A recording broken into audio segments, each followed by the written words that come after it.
आज लघुमती डिपार्टमेंट की तरफ से एक सम्मान समारोह रखा गया है जिसमें पीसीसी प्रेसिडेंट अमित चावड़ा जी और हमारी जो सांसद हैं गेनीबेन ठाकुर, उनका सम्मान समारोह है। और एसआईआर के मुद्दे पर भी पार्टी के कार्यकर्ताओं के साथ उस पर चर्चा होनी है, तो वो एक कार्यक्रम है जो सम्मान समारोह और एक भविष्य की चुनावी रणनीति को लेकर के रखा गया है।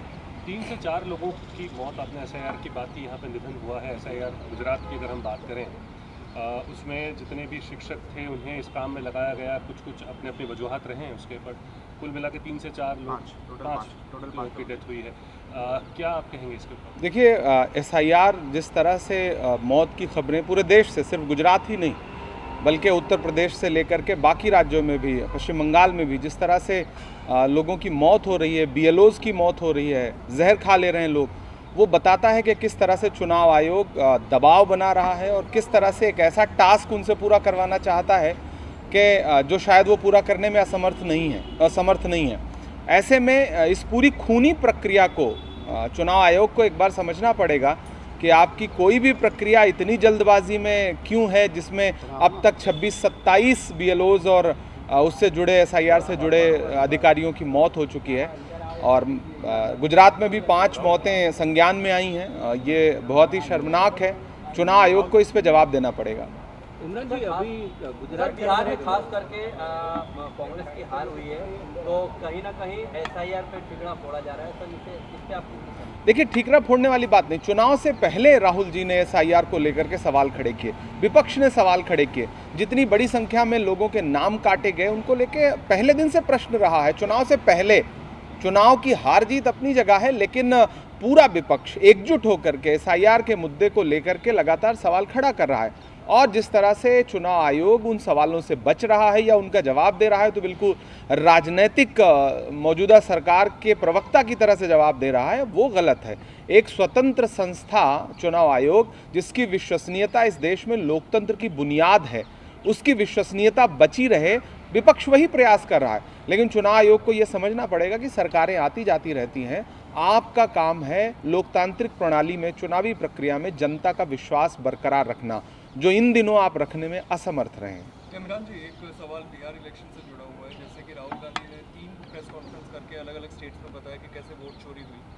क्या बिहार पे भी ऐसा प्रेस कॉन्फ्रेंस आने वाला है? बिल्कुल, हम लोग उसको सर्च कर रहे हैं और बहुत सारी सीटें ऐसी हैं जिनके नतीजे बेहद चौंकाने वाले हैं। प्रत्याशियों के जो छोटे छोटे दल थे एनडीए के गठबंधन में, उनके प्रत्याशियों के चुनाव निशान नहीं पता थे और उनको वोट जो है 1 लाख से ज़्यादा आया है। कई बड़े नेता हैं भाजपा के जिनका वोट जो है वो टोटल 1,22,000।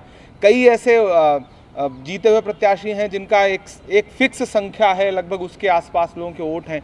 तो बहुत सारी सीटों पर बिल्कुल चौंकाने वाले नतीजे हैं और कांग्रेस पार्टी उस पर लगातार उसको मॉनिटर कर रही है और हम ज़रूर उस पर भी बातचीत करेंगे। और हमने जो पुराने, राहुल गांधी जी ने जो पुराने प्रेस कॉन्फ्रेंस की है, उस पर आज तक चुनाव आयोग कोई भी ऐसा जवाब नहीं दे पाई जो तसल्ली भरा हो। लगातार वो सवालों से भाग रहे हैं। खास करके कर्नाटक में सिद्धारमैया और मामला आ रहा है, उस पर आप क्या कहना चाहेंगे? देखिए, कोई मामला नहीं है, ये आप मीडिया वालों का खड़ा किया गया मामला है और हम भी समझ रहे हैं कि ठीक है, आपको कुछ ना कुछ तो खबर चलाने के लिए कुछ ना कुछ मसाला चाहिए।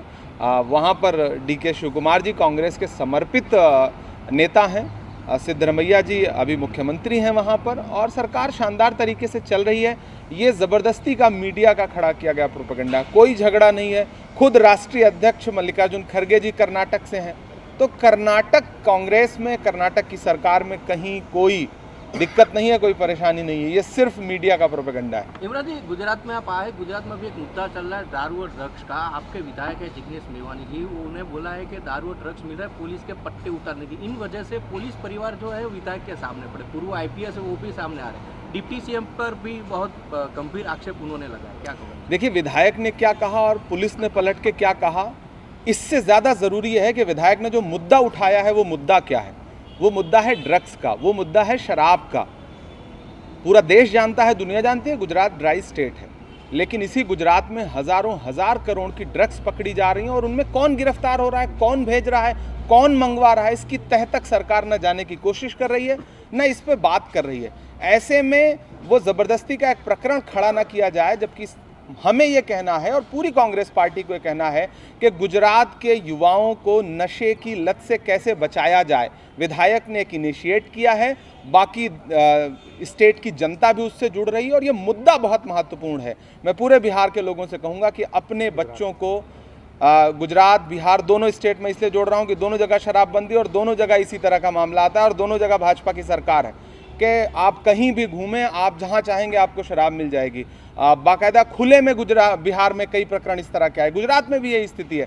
ऐसे में मैं दोनों राज्यों में जहां भाजपा की सरकारें हैं और शराबबंदी का ढिढोरा भी पीटती हैं, मैं तो उनसे कहूँगा कि आप गुजरात में नशा कैसे आ रहा है, यहाँ के युवा नशे का शिकार कैसे हो रहे हैं, ख़तरनाक तरह के ड्रग्स कैसे आ रहे हैं, इसके पीछे मास्टरमाइंड कौन है, कौन से देश से ड्रग्स आ रहा है, ये सारी चीज़ें गुजरात के सामने रखे जाने की आवश्यकता है।